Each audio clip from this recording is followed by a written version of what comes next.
Welcome to 360 Tamil. இன்னைக்கு இந்த வீடியோல நம்ம எந்த படத்தோட எக்ஸ்பிளனேஷன் பத்தி பார்க்க போறோம்னா, இந்தி சினிமால இந்த வருஷம் வெளியான கரம் சுத்ரா அப்படின்ற படத்தை பத்தி தான் பார்க்க போறோம். இது ஒரு பக்காவான கிரைம் த்ரில்லர் படம்னு சொல்லலாம். இந்த படத்தோட பிளாட்டை பத்தி சொல்றேன். ஆக்சுவலா நிறைய ஆண்களோட பிணம் கிடைக்குது. யாரோ கொடூரமான முறையில அவங்களை கொண்டிருக்காங்க. இதை பத்தி ஒரு இன்ஸ்பெக்டர் விசாரிக்க ஆரம்பிக்கிறாரு. விசாரிச்ச இன்ஸ்பெக்டர் இதுக்கு பின்னாடி இருக்க குற்றவாளியை கண்டுபிடிச்சாரா இல்லையான்னு சொல்றது தான் படத்தோட கதையா இருக்கும். முடிவுல நீங்க எதிர்பார்க்காத ஒரு திருப்பத்தையும் வச்சிருப்பாங்க. கண்டிப்பா இந்த படத்தோட கதை உங்க எல்லாருக்குமே பிடிக்கும்னு நம்புறேன். எக்ஸ்பிளனேஷனுக்குள்ள போறதுக்கு முன்னாடி வீடியோக்கு ஒரு லைக் போடுங்க. அது மூலியமா இந்த வீடியோ இன்னும் நிறைய பேர்கிட்ட கொண்டு போய் சேர்க்கப்படும். மேற்கொண்டு டைம் வேஸ்ட் பண்ணாம நம்ம நேரடியா எக்ஸ்பிளனேஷனுக்குள்ள போயிடலாம். படத்தோட ஸ்டார்டிங் சீனே ஒரு கார் இருக்கு பாத்தீங்களா, யாருமே இல்லாத இடத்தை நோக்கி வந்துட்டு இருக்கு. பின்னாடி ஒரு பொண்ணு இருக்காங்க போல, விற்று விற்றுன்ற மாதிரி கத்திட்டு இருக்காங்க. காரை ஓட்டுற நபர் இருக்காருல, பின் சீட்டுக்கு வந்துடுறாரு. அந்த பொண்ணோட கை காலெல்லாம் கட்டி போட்டு வச்சிருக்காரு. ப்ளீஸ் என்ன விற்றுன்ற மாதிரிலாம் கெஞ்சி கேக்குறாங்க. இவன் தப்பா நடந்துக்கிறதுக்காக தான் இந்த இடத்துக்கு கூட்டு வந்திருக்கான் போல. அப்பன்னு பார்த்து இவனுக்கு ஒன் பாத்ரூம் வர ஆரம்பிச்சிருது. இரு போயிட்டு வந்து கவனிச்சுக்கிறேன் அப்படின்ற மாதிரி இவனுமே ஒன் பாத்ரூம் போறதுக்காக கொஞ்சம் தள்ளி வரான். இப்ப இவன் பாத்ரூம் போயிட்டு இருக்கும் போது சட்டுன்னு யாரோ வெட்டுறாங்க. அதாவது இவனோட ஆண் உறுப்பை துண்டா வெட்டிடுறாங்க. வெட்டின நபரோட ஃபேஸை நமக்கு தெளிவா காட்டல, ஊடி போட்டு மறைச்சிருக்க மாதிரி தான் காட்டுறாங்க. இப்ப அங்க இருந்து அவன் நடந்து போயிடுறான். இங்கதான் கரம் சுத்ரான படத்தோட டைட்டில போடுறாங்க. இப்போ ஒரு இன்ஸ்பெக்டரை காட்டுறாங்க. இந்த இன்ஸ்பெக்டருக்கு அசிஸ்டன்ட் கிட்ட இருந்து கால் வருது. சார் உடனே இந்த ஸ்பாட்டுக்கு வாங்கன்ற மாதிரி சொல்லிட்டாரு. வந்துட்டு தான் இருக்கன்ற மாதிரி இவரும் சொல்லிட்டாரு. இப்ப டிராவல் பண்ணி இவருமே அந்த ஸ்பாட்டுக்கு வந்துடுறாரு. ஸ்டார்டிங் நமக்கு காமிச்ச பாடி தான் கிடைக்குதுன்னு பார்த்தா அது கிடைக்கல, வேற ஒரு பாடி கிடைக்குது. சார் காருக்குள்ள கொடூரமா இறந்து போயிருக்கான், வந்து பாருங்கன்ற மாதிரி அசிஸ்டன்ட் சொல்றாரு. பார்த்தவரு ஷாக் ஆயிடுறாரு. கொடூரமா கொல்லப்பட்டிருக்கான், ஆனா அது விஷயம் கிடையாது. அவன் கிட்ட யாரோ தப்பா நடந்து சாவடிச்சிருக்காங்க. அதாவது ஒரு ஆண் தான் இறந்து போயிருக்கான், அவன் கிட்டயே யாரோ தப்பா நடந்து சாவடிச்சிருக்காங்க. இதை பாக்குற இன்ஸ்பெக்டர் பயங்கரமா ஷாக் ஆயிடுறாரு. முன்னாடிலாம் பெண்களுக்கு தான் இப்படி நடந்தது, இப்பெல்லாம் ஆண்களுக்கே பாதுகாப்பு இல்லாம போயிட்டு இருக்கு அப்படின்ற மாதிரி சொல்றாரு. அதுக்கு அசிஸ்டன்ட் இருக்கார்ல, சார் கலிகாலம் வந்துட்டு இருக்குன்னு சும்மாவா சொல்றாங்க, இதனால தான் சொல்றாங்க போல அப்படின்ற மாதிரிலாம் சிரிக்கிறாரு. யார் இதை பண்ணிருப்பான்ற மாதிரி இன்ஸ்பெக்டர் யோசிக்கிறாரு. வேற ஒரு பகுதியில குப்பெல்லாம் எடுக்கிற நபரை காட்டுறாங்க. அவர் குப்பையை பறக்கிட்டு இருக்கும் போது அந்த இடத்துல ஒரு பெண்ணோட சடலத்தை பாக்குறாரு. பார்த்தவரு செம்மையா ஷாக் ஆயிடுறாரு. உடனே போலீஸ்க்கு தகவலை கொடுத்துடுறாரு. இன்ஸ்பெக்டரும் டீமும் சேர்ந்த மாதிரி அந்த ஸ்பாட்டுக்கு வந்துட்டு இருக்காங்க. யாரு என்னன்ற மாதிரிலாம் விசாரணை பண்ணிட்டு இருக்காங்க. இப்ப பக்கத்துல போய் பாடியை பார்க்கலாம்னு நினைக்கிறாங்க. நெத்தியில ஷூட் பண்ணி சாவடிக்கப்பட்டிருக்காங்கன்னு தெரிய வருது. யாரோ பக்கத்துல இருந்து கன்னை வச்சு ஷூட் பண்ணிருக்காங்கன்னு தெரியுது. யாரு என்னன்ற மாதிரிலாம் இவருமே யோசிக்கிறாரு. இறந்து போனாரு பாத்தீங்களா, அவருமே கன்னால சுடப்பட்டிருப்பாரு. அதே மாதிரிதான் இந்த பொண்ணுமே சுடப்பட்டிருக்காங்க. ரெண்டு கொலைக்கும் சம்பந்தம் இருக்குமான்ற மாதிரி யோசிக்கிறாரு. ஏதாவது கிடைக்குதா பாருங்கன்ற மாதிரி சொல்றாரு. ஃபாரன்சிக் ஆளுங்க செக் பண்றாங்க. அதே மாதிரி இந்த பாடியை கொண்டு போறதுக்காக ஆம்புலன்ஸ் இந்த இடத்துக்கு வந்துருது. ஆளுங்களாம் சேர்ந்த மாதிரி பாடியை கொண்டு போயிட்டு இருக்காங்க. அப்படி போயிட்டு இருக்கும் போது இந்த பொண்ணோட கை இருக்குல்ல, கீழே விழுது. அந்த கையை இவருமே கவனிக்கிறாரு. அந்த பொண்ணோட கையில டாட்டூ குத்தி இருக்கிறது இவருக்கு தெரியுது. அந்த டாட்டூவை இவருமே லைட்டா பார்த்து வச்சுக்கிறாரு.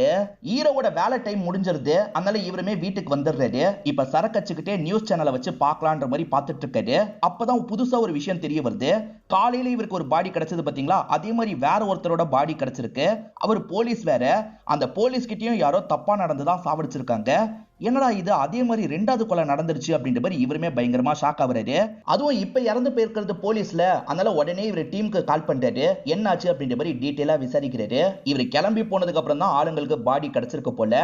ஃபர்ஸ்ட் பாடி கன்னால சுடப்பட்ட மாதிரி தானே கிடைச்சது, அதே மாதிரி தான் இந்த பாடியும் கிடைச்சிருக்கு. இது வரைக்கும் ரெண்டு ஆண்கள் ஒரு பெண்ணு கொல்லப்பட்டிருக்காங்கல்ல, யார் இதுக்கு பின்னாடி இருக்கான்ற மாதிரிலாம் யோசிக்கிறாரு. இப்போ ஒரு வீட்டுல வாட்ச்மேனா வேலை பார்க்குற நபரை நமக்கு காட்டுறாங்க. வீட்டுக்குள்ள கன்ஷாட்டோட சவுண்ட் கேக்குது போல. என்ன கன்ஷாட் சவுண்ட் கேக்குது அப்படின்ற மாதிரிலாம் இவர் இந்த இடத்துல பயப்படுறாரு. செக் பண்ணலாம் அப்படின்ற மாதிரி கொஞ்சம் கொஞ்சமா இவரும் நடந்து உள்ள போறாரு. உள்ள வந்து பார்த்தவர் எதையோ பார்த்து ஷாக் ஆயிடுறாரு போல. இப்ப பயந்துகிட்டே இங்க இருந்து ஓடுறாரு. போலீஸுங்களுக்கு தகவலை கொடுத்துடுறாரு. வீட்டுல இருக்க நபர் தான் இறந்து போயிருப்பாரு. அதை பத்தி தான் போலீஸுங்க பேசிக்கிறாங்க. ஆக்சுவலா வீட்டுல இருக்க நபர் இருக்காருல, ஒரு பெரிய ஆளோட பையனா இருப்பாரு. கெஸ்ட் ஹவுஸ்ல தான் கொல்லப்பட்டிருக்காரு அப்படின்றது தெரிய வருது. என்ன நடந்தது அப்படின்ற மாதிரிலாம் வாட்ச்மேன் கிட்ட விசாரிக்கிறாங்க. கன்ஷாட் சவுண்ட் கேட்டு தானே இவர் பாக்குறதுக்காக போனாரு, அதை பத்திலாம் சொல்றாரு. சுத்தி சிசிடிவி இருக்கான்ற மாதிரிலாம் இவங்க விசாரிக்கிறாங்க. சார் இந்த இடத்துல சிசிடிவி எல்லாம் இல்ல சார், ஓனர் தான் வச்சிருந்ததெல்லாம் எடுத்துட்டாரு அப்படின்ற மாதிரி சொல்லிட்டு இருக்காரு. இப்ப இன்ஸ்பெக்டருக்கு சீனியர் கிட்ட இருந்து கால் வருது. இந்த இடத்துல விசாரணை எல்லாம் நீ பாத்துக்கோன்ற மாதிரி அசிஸ்டன்ட் கிட்ட சொல்லிட்டு கிளம்பலாம் நினைக்கிறாரு. அப்ப மீடியாட்கள் இந்த இடத்துக்கு மொத்தமா வந்துடுறாங்க. சார் அடுத்தடுத்து கொலை நடந்துகிட்டே இருக்கு, போலீஸுங்க என்னதான் பண்றீங்கன்ற மாதிரிலாம் கேக்குறாங்க. இவர் கண்டுக்காம இந்த இடத்தை விட்டு கிளம்பிடுறாரு. ஆக்சுவலா அந்த சீனியர் ஒரு கிளப்புக்கு தான் வர சொல்லியிருக்காரு போல. இவருமே அந்த இடத்துல பேசுறதுக்காக வந்துடுறாரு. அடுத்தடுத்து 4 கொலைகள் நடந்துருச்சு, இன்னும் எதுவுமே கண்டுபிடிக்காம இருக்க, இத பத்தி தான் இப்ப எல்லாருமே பேசிட்டு இருக்காங்க, என்ன பண்ண போற அப்படின்ற மாதிரிலாம் சீனியர் கேக்குறாரு. சார் என்னோட கெஸ் என்னன்னா இந்த 4 கொலையும் ஒருத்தன் தான் சார் பண்ணிருக்கான். அவன் எதுக்காக பண்றான்றது தெளிவா தெரியல. ஏதோ ஒரு கோவத்துல தான் இந்த விஷயத்த பண்ணிட்டு இருக்கான். இதோட நிக்குமா இல்ல நடக்குமான்ற மாதிரியும் குழப்பமா இருக்குன்ற மாதிரி சொல்லிட்டாரு. அப்பதான் அசிஸ்டன்ட் கிட்ட இருந்து போன் கால் வருது. குற்றவாளியை கண்டுபிடிச்சாச்சுன்ற மாதிரி சொல்லிட்டாரு. சார் அசிஸ்டன்ட் குற்றவாளியை கண்டுபிடிச்சாச்சுன்ற மாதிரி சொல்றான். நான் என்ன ஏதுன்னு பார்க்க போறேன்ற மாதிரி இங்க இருந்து வேகமா கிளம்புறாரு. கடைசியா கொலை நடந்ததுல அந்த இடத்துக்கு தான் வராரு. அங்கதான் அசிஸ்டன்ட் வர சொல்லியிருக்காரு. அசிஸ்டன்ட் கடைசியா செக்யூரிட்டி கிட்ட பேசிட்டு இருந்தார்ல, அந்த செக்யூரிட்டி தான் இதை பண்ணிருக்க வாய்ப்பு இருக்குன்னு சொல்லிட்டாரு. ஏன் எதுக்குன்ற மாதிரிலாம் இந்த இன்ஸ்பெக்டர் கேக்குறாரு. சார் இங்க இருக்க போஸ்டர்லாம் பாருங்க சார், இவன் அந்த விஷயத்துல ரொம்ப வீக்கானவன் மாதிரி தெரியுறான். இவனே கூட இதை பண்ணிருக்க வாய்ப்பு இருக்கு சார் அப்படின்ற மாதிரிலாம் சொல்லிட்டாரு. சார் அந்த மாதிரிலாம் நான் பண்ணல சார், எனக்கு பொண்ணுங்க மேலதான் ஆசை. நான் எப்படி சார் பசங்க கிட்ட இப்படி நடந்துப்பேன், அதுவும் முதலாளி கிட்ட போய் எப்படி சார் நடந்துப்பேன், நான்லாம் எதுவுமே பண்ணலன்ற மாதிரி இவன் சொல்றான். இவன்லாம் கண்டிப்பா பண்ணிருக்க வாய்ப்பே இல்லைன்ற மாதிரி இன்ஸ்பெக்டர் நினைக்கிறாரு. இவனா இருக்கும்னு எதனால நினைச்சீங்க, ஆமா நீங்க எப்படி டிபார்ட்மெண்ட்ல வந்தீங்கன்ற மாதிரி அசிஸ்டன்ட் கிட்ட கேக்குறாரு. சரி என்னோட அப்பா இறந்து போயிட்டாரு, அது மூலியமா தான் வேலை கிடைச்சது, ஆனா வேலையில நான் கில்லி மாதிரி அப்படின்ற மாதிரிலாம் சொல்லிட்டாரு. இன்ஸ்பெக்டர் இருக்கார்ல, நீங்க நினைக்கிற மாதிரி இவன்லாம் இந்த விஷயத்த பண்ணல, வேற யாரோ இதை பண்ணிட்டு இருக்காங்க. பண்ணிட்டு இருக்கவனுக்கு எதுலயோ ரொம்ப கோபம் இருக்கு, அதனால தான் இப்படி பண்ணிட்டு இருக்கான். அவன் யாருன்றதை நான் கண்டுபிடிப்பேன்ற மாதிரி சொல்லிட்டாரு. அப்படியே கட் பண்ணி நமக்கு ஈஷான்ற ஒரு பொண்ணை காட்டுறாங்க. இவங்க இமாச்சல் பகுதியில ஒரு கிராமத்தை சேர்ந்தவங்களா இருப்பாங்க. இவங்களோட ஃப்ரெண்டு சிட்டிக்கு வந்ததுனால இவங்களுமே வந்து வேலை பார்க்கலாம்னு நினைக்கிறாங்க. இந்த இடத்துல எல்லாரும் பார்த்தோம் பயந்துட்டு இருக்காங்க. சிட்டிக்கு புதுசுல, அதனால தான் இந்த மாதிரி பயந்துட்டு இருக்காங்க. இவங்க ஃப்ரெண்டு பேரு ஷாலு அப்படின்றது. இவங்களை பிக்கப் பண்றதுக்காக கார்ல இந்த இடத்துக்கு வந்துடுறாங்க. சாரி கொஞ்சம் லேட் ஆயிருச்சு, கார்ல ஏறுன்ற மாதிரி சொல்றாங்க. இப்ப ஈஷாவும் கார்ல ஏறி உட்காந்துடுறாங்க. ரெண்டு பேருமே பேசிக்கிட்டே டிராவல் பண்றாங்க. ஆக்சுவலா ஈஷாக்கு இந்த இடத்துல வேலை வாங்கி தரன்ற மாதிரி தான் இவங்க கூப்பிட்டு இருக்காங்க போல. வேலை கிடைச்சிரும்லன்னு கேக்குறாங்க. அதெல்லாம் கிடைச்சிரும் அப்படின்ற மாதிரி இவங்களுமே சொல்றாங்க. ஏற்கனவே ஷாலு கூட 3 பொண்ணு தங்கிட்டு இருப்பாங்க. இப்ப ஈஷான புதுசா வேற ஒரு பொண்ணை வீட்டுக்கு கூட்டு வந்திருக்காங்கல்ல, இதனால ஹவுஸ் ஓனர் லேடி பயங்கரமா கோவப்படுறாங்க. முதல்ல 2 பேருக்கு தான் வீடுன்ற மாதிரி வந்தாங்க, இப்போ ஒவ்வொருத்தரா வந்துட்டு இருக்காங்கன்னு புலம்புறாங்க. இப்ப ஷாலு வீட்டுக்குள்ள கூட்டு வந்து ஒவ்வொரு ஃப்ரெண்டா அறிமுகப்படுத்தி வைக்கிறாங்க. எல்லா ஃப்ரெண்ட்ஸுக்குமே கெட்ட பழக்கம் இருக்கு. எப்ப பாரு ஸ்மோக் பண்ணிக்கிட்டே இருக்காங்க. ஈஷாக்கு இதெல்லாம் ரொம்ப புதுசு இல்ல. ஈஷா இதெல்லாம் பார்த்து ரொம்ப பயப்படுறாங்க. என்ன இவ்வளவு மாடனா இவங்கலாம் இருக்காங்கன்ற மாதிரி யோசிக்கிறாங்க. வந்த களைப்புல ஈஷாவும் படுத்து தூங்கிட்டு இருக்காங்க. அப்ப ஷாலு ஈஷாவை எழுப்புறாங்க. நாங்க எல்லாருமே கிளப்புக்கு தான் கிளம்புறோம், நீயோ வா, இந்த ட்ரெஸ்ஸை போட்டுக்கோன்ற மாதிரி ஒரு ட்ரெஸ்ஸை தராங்க. இது இந்த ட்ரெஸ்ஸை போட்டு வரணுமா, கிளப்லாம் எனக்கு செட் ஆகாது, நான் வரலன்ற மாதிரி சொல்லிட்டாங்க. நான் நிறைய சம்பாதிக்கிறேன்னு சொன்னல, கிளப் மூலியமா தான் சம்பாதிக்கவே செய்யறேன், என் கூட சீக்கிரமா கிளம்பி வான்ற மாதிரி சொல்றாங்க. இவன் எதுக்காக அங்க கூட்டு போறா அப்படின்ற மாதிரி ஒண்ணுமே புரியாம ஈஷாவும் ரெடி ஆகி கிளம்புறாங்க. ஆக்சுவலா இந்த பொண்ணுங்க வேலை என்ன தெரியுமா, கிளப்ல பணக்கார பசங்க வருவாங்கல்ல, அவங்களெல்லாம் செடியூஸ் பண்ணுவாங்க. அவங்க கூட ஒன்னாலாம் இருப்பாங்க. அது மூலியமா காசு கிடைக்கும்ல, அப்படிதான் இவங்க காசையே சம்பாதிச்சிட்டு இருக்காங்க. இது எல்லாமே ஈஷாக்கு ரொம்ப ஷாக்கிங்கா இருக்கு. என்ன இவங்க இந்த மாதிரி தான் காசை சம்பாதிக்கிறாங்களான்ற மாதிரிலாம் யோசிக்கிறாங்க. எல்லாருமே ஒவ்வொருத்தர் கூட சேர்ந்து டான்ஸ் பண்றாங்க. இந்த ஈஷா மட்டும் விலகி விலகி நிக்கிறாங்க. இங்க ரோனின்ற ஒரு நபரை காட்டுறாங்க. அவர் இருக்காருல, ஜாலியா ஃபன்லாம் பண்ணிட்டு இருக்காரு. இந்த 4 பொண்ணுங்களை ஏற்கனவே ரோனிக்கு தெரியும் போல. பக்கத்துல வந்து இவங்க கிட்ட பேசிட்டு இருக்காரு. ஈஷாக்கு தான் இங்க இருக்கவே பிடிக்கல, போலாம் போலான்ற மாதிரி ஷாலுவை கூப்பிட்டு இருக்காங்க. இந்த விஷயத்த ரோனி கவனிக்கிறாரு. அதுவும் அவங்களோட ஃப்ரெண்டான்ற மாதிரி கேக்குறாரு. ஆமா என்னோட ஃப்ரெண்டு தான், மொத வாட்டியா கிளப்புக்கு வந்திருக்கான்ற மாதிரி சொல்றாங்க. இது ரோனி எங்களோட ஃப்ரெண்டுன்ற மாதிரி அறிமுகப்படுத்தி வைக்கிறாங்க. ஈஷாவும் சாதாரணமா அறிமுகமாயிக்கிறாங்க. ஈஷா சரக்கடிக்காம கையிலேயே வச்சிருக்காங்க. என்ன கையிலேயே வச்சிட்டு இருக்க, கொஞ்சம் குடின்ற மாதிரி ஷாலு குடிக்க வைக்கிறாங்க. இவங்க இதுக்கு முன்னாடி குடிச்சது இல்லல்ல, இப்ப குடிச்சோன்னே இவங்களுக்கு கேர் ஆக ஆரம்பிச்சிருது. என்ன இப்படி தலை சுத்துது அப்படின்ற மாதிரிலாம் யோசிக்கிறாங்க. எல்லாருமே ஜாலியா டான்ஸ் பண்றாங்க. இவங்களால டான்ஸ்லாம் பண்ண முடியல. அங்க சோஃபாலாம் இருக்கும் பாத்தீங்களா, அந்த சோஃபால வந்து உட்கார்றாங்க. பயங்கரமா இவங்களுக்கு மயக்கம்லாம் வருது. இப்ப ஷாலு கிளம்பலாம்னு நினைச்சு மத்த ஃப்ரெண்ட்ஸை கூப்பிடுறாங்க. மத்த பொண்ணுங்கலாம் ஒவ்வொரு பசங்க கூட ஒன்னா இருக்காங்க போல. நாங்க வரல, நீ போன்ற மாதிரி சொல்லிட்டாங்க. இப்ப ரோனி கிளம்பலாம்னு நினைக்கிறாரு. அப்பதான் ஈஷா சோஃபால படுத்துட்டு இருக்கிறத கவனிக்கிறாரு. ஷாலுவை கூப்பிட்டு பேசுறாரு. இவ பாட்டிக்கு இப்படி படுத்துட்டு இருக்கா, யாராவது ஏதாவது பண்ணிட போறாங்க, சீக்கிரமா இங்க இருந்து கூட்டு போன்ற மாதிரிலாம் சொல்லிட்டாரு. ஈஷா படுத்துட்டு இருக்கும் போது யாரோ பின்னாடி கைய வைக்கிறாங்க. ஈஷா சட்டுன்னு கண்முழிக்கிறாங்க. ஓஹோ முழுஷ்டியான்ற மாதிரி ஷாலு பேச ஆரம்பிக்கிறாங்க. நீ பாட்டுக்கு சோஃபாலேயே விழுந்து கிடந்த, நான் கூட கவனிக்காம போக தான் பார்த்தேன். அதுக்குள்ள ரோனி தான் கவனிச்சு இந்த விஷயத்த சொன்னாரு, அதனால தான் நானும் ரோனியும் சேர்ந்த மாதிரி பத்திரமா கூட்டு வந்தோன்ற மாதிரிலாம் சொல்றாங்க. இது மூலியமா ரோனி மேல உங்களுக்கு ஒரு நல்ல எண்ணம் வருது. அவர் ரொம்ப டீசென்ட்டா தான் பேசியிருப்பாரு. ஷாலு இதுக்கப்புறம் இந்த மாதிரி பார்ட்டிக்கெல்லாம் என்ன கூட்டு போகாத, எனக்கு ஒரு ஒழுங்கான வேலை வேணும், நீ ஏதாவது ரெஃபர் பண்ண முடிஞ்சா ரெஃபர் பண்ணுன்ற மாதிரிலாம் கேக்குறாங்க. சரி நான் பேசி வாங்கி தரேன்ற மாதிரி ஷாலு சொல்றாங்க. இப்ப ஷாலு இருக்காங்கல்ல, இவங்களுக்கு நிறைய ட்ரெஸ் எல்லாம் எடுத்து தராங்க. நான் வேலைக்கு போனோன்னே இந்த காசை தந்துடுறேன்ற மாதிரி இஷா சொல்றாங்க. அதெல்லாம் ஒண்ணு வேணான்ற மாதிரி ஷாலு சொல்றாங்க. நீ வேலைக்கு கேட்டல, நாளைக்கு ஒரு இன்டர்வியூ இருக்கு, போய் அட்டன் பண்ணுன்ற மாதிரி சொல்றாங்க. ஈஷாவும் சரின்ற மாதிரிலாம் ஏத்துக்கிறாங்க. ஈஷா படிப்புல டாப்பா இருப்பாங்க. இப்ப எல்லா சர்டிபிகேட்டும் எடுத்துட்டு வந்து இன்டர்வியூ அட்டன் பண்ணலாம்னு நினைக்கிறாங்க. ஆனா இன்டர்வியூ எடுக்கிற லேடி ஒரு கேள்வி கூட கேட்க மாட்டாங்க. உங்களுக்கு வேலை கிடைச்ச மாதிரி தான் அப்படின்ற மாதிரி சொல்றாங்க. என்ன இவங்க கேட்காமயே வேலையை தந்துட்டாங்கன்ற மாதிரி யோசிக்கிறாங்க. ஆக்சுவலா ரோனி தான் இந்த கம்பெனில இவங்களுக்காக ரெஃபர் பண்ணிருப்பாரு. அதுவும் இவங்களுக்கு தெரிய வருது. அதெல்லாம் யோசிச்சுக்கிட்டே இவங்க நடந்து வந்துட்டு இருக்காங்க. அப்ப ரோனி கார்ல இந்த வழியா தான் வந்துட்டு இருக்காரு. இப்ப இவங்களை நிறுத்தி பேச ஆரம்பிக்கிறாரு. இவங்களுமே வேலை தந்ததுக்காக நன்றி எல்லாம் சொல்லிட்டு இருக்காங்க. ஷாலு தான் உங்களுக்கு வேலை வேணும்ன்றத பத்தி சொன்னா, நான் அதனால தான் இந்த இடத்துல உங்களுக்காக ரெக்கமெண்ட் பண்ணேன். ஆனா உங்ககிட்டயும் டேலண்ட் இருந்தது, அதனால தான் ஓகே பண்ணாங்கன்னு சொல்லிட்டாரு. சரி வாங்க நான் டிராப் பண்ணிடுறேன்னு இவங்களை கூட்டு போறாரு. இவங்க கிட்ட ரொம்ப சாதாரணமா பேசுறாரு. இவங்களுமே இவர் நல்லவர் தான் அப்படின்ற மாதிரி சகஜமா பேசிட்டு இருக்காங்க. இந்தாங்க சாப்பிடுங்கன்ற மாதிரி ஒரு பொருளை தராரு. இவங்க வேணான்னு முதல்ல சொல்றாங்க.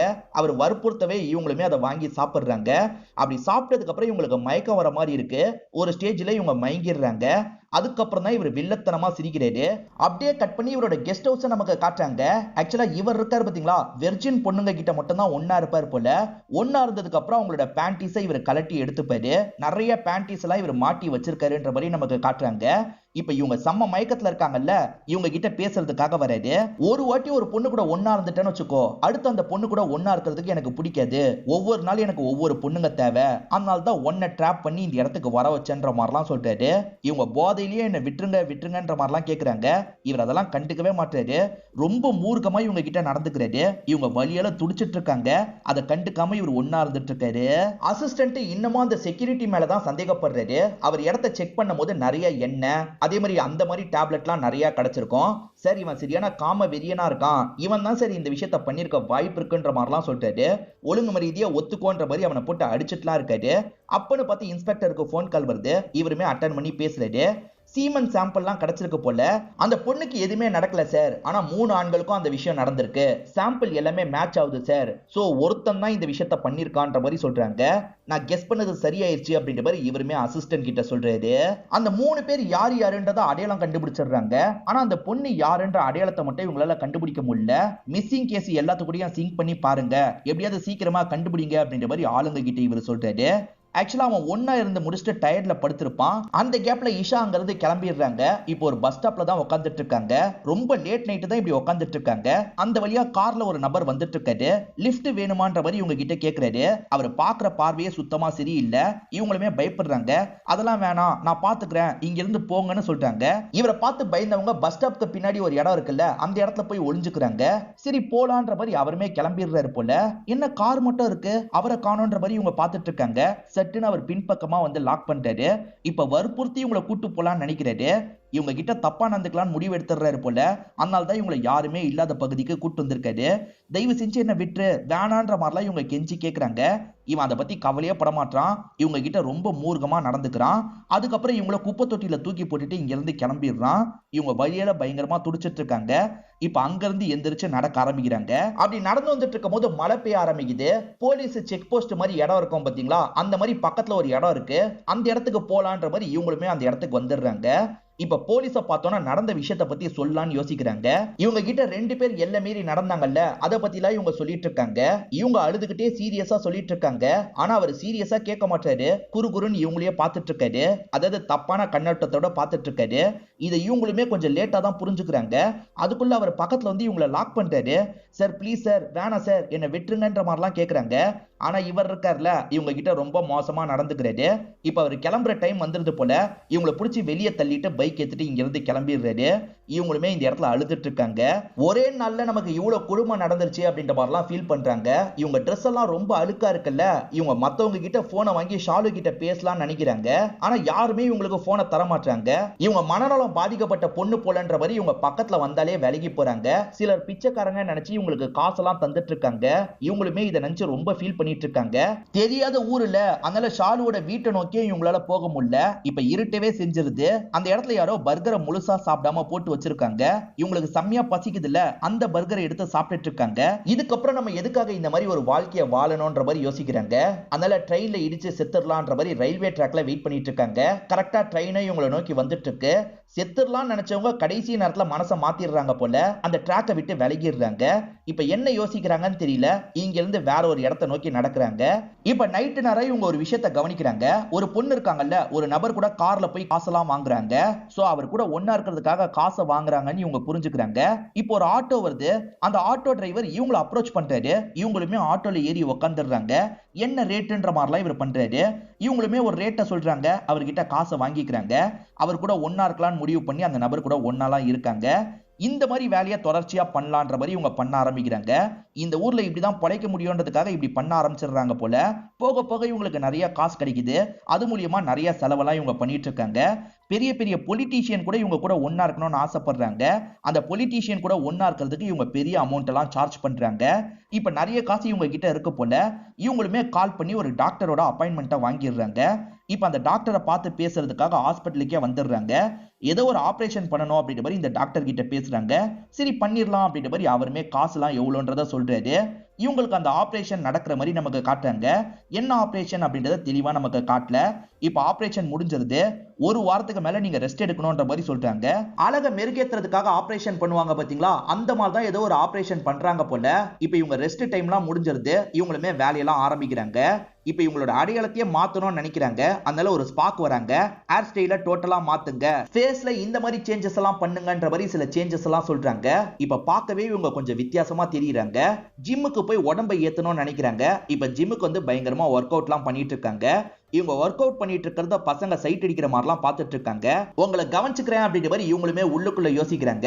அப்படியே கட் பண்ணி நமக்கு ரோனியை காட்டுறாங்க. ரோனி இப்ப கூட ஒரு பொண்ணு கூட ஒன்னா இருந்து முடிச்சிருக்காரு. அவங்க பேண்டீஸை எடுத்துக்கிறாரு. அவங்க ரொம்ப ரொமான்டிக்கா பேசிட்டு இருக்காங்க.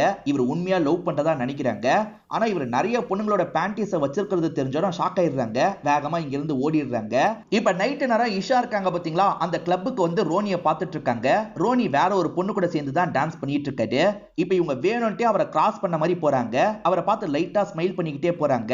அவரு நம்மள பார்க்கணும்ன்றதுக்காக தான் இப்படி பண்றாங்க.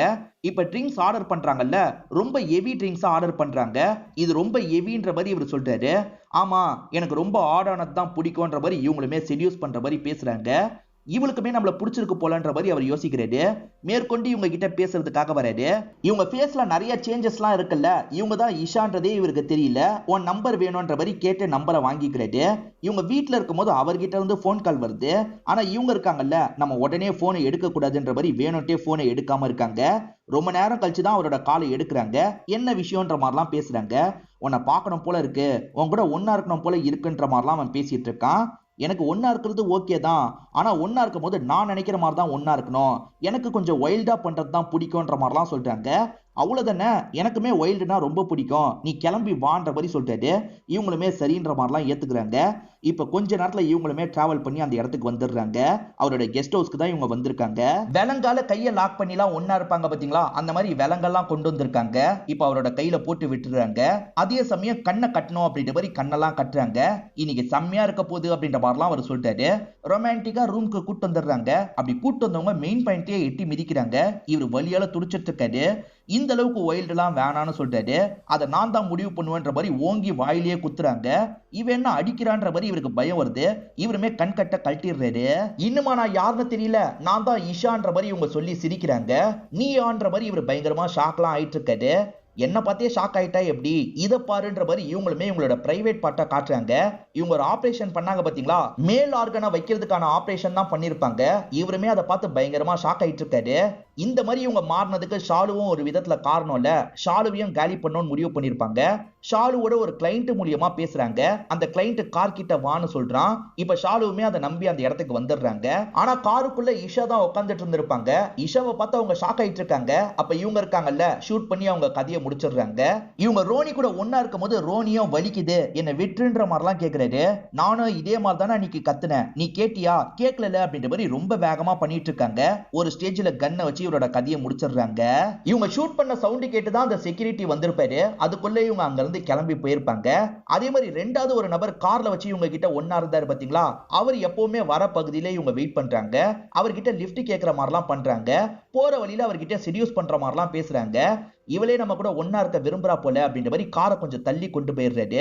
இவங்க கிட்ட ஒன்னா இருக்கலாம் நினைக்கிறாரு. அவங்கள ரொமான்டிக்கா டச் பண்ணிட்டு இருக்காருல, அப்படி டச் பண்ணிட்டு இருக்கும் போது தான் இவங்க கிட்ட மேல் ஆர்கன் இருக்கிறது அவருக்கு தெரிய வருது. செம்மையா ஷாக் ஆயிடுறாரு. இவங்க ஜிம்முக்கு போய் உடம்பை ஏத்துனாங்கல்ல, அதனால ஈஸியா இவரை அடிச்சு போட்டுறாங்க. இவரை கார்ல லாக் பண்ணி இவர் கூட ஒன்னா இருக்காங்க. இவர் வலியால துடிச்சிட்டு இருக்காரு. அப்படிதான் நல்லா கத்துன்ற மாதிரி இவங்களுமே ஒன்னா இருக்காங்க. அதுக்கப்புறம் ஷூட் பண்ணி கதையை முடிக்கிறாங்க. மூணாவது ஒரு போலீஸ் ஒன்னா இருந்தாரு பாத்தீங்களா, அவர் ஒரு வழியா வந்துட்டு இருக்கும் போது இவங்களும் அந்த இடத்துல நின்னுட்டு இருக்காங்க. அவர்கிட்ட பேச்செல்லாம் கொடுக்க ஆரம்பிக்கிறாங்க. ஒரு ஸ்டேஜ்ல அவர் கூட ஒன்னா இருக்கிறதுக்காக கூட்டு வந்துடுறாங்க. இவங்களுக்கு மேல் ஆர்கன் இருக்கிறத பார்த்து அவர் ஷாக் ஆயிடுறாரு. தப்பிச்சு ஓடலாம் ட்ரை பண்றாரு. ஆனா இவங்க லாக் பண்ணிடுறாங்க. அவர் எப்படி டார்ச்சர் பண்ணாரோ அதே மாதிரி அவரை பயங்கரமா டார்ச்சர் பண்றாங்க. இப்ப இன்ஸ்பெக்டர் இருக்காரு பாத்தீங்களா, மிஸ்ஸிங் கேஸ் ஃபைல் எல்லாம் பாக்குறாரு. அப்பதான் ஷாலுன்ற ஒரு பொண்ணு மிஸ் ஆவறத பத்தி இவருக்கு தெரிய வருது. அந்த பொண்ணோட கையில டாட்டூ இருக்குன்றது இவருக்கு தெரிய வருது. அப்ப இந்த பொண்ணோட பாடி தான் நமக்கு கிடைச்சது போலன்ற மாதிரி யோசிக்கிறாரு.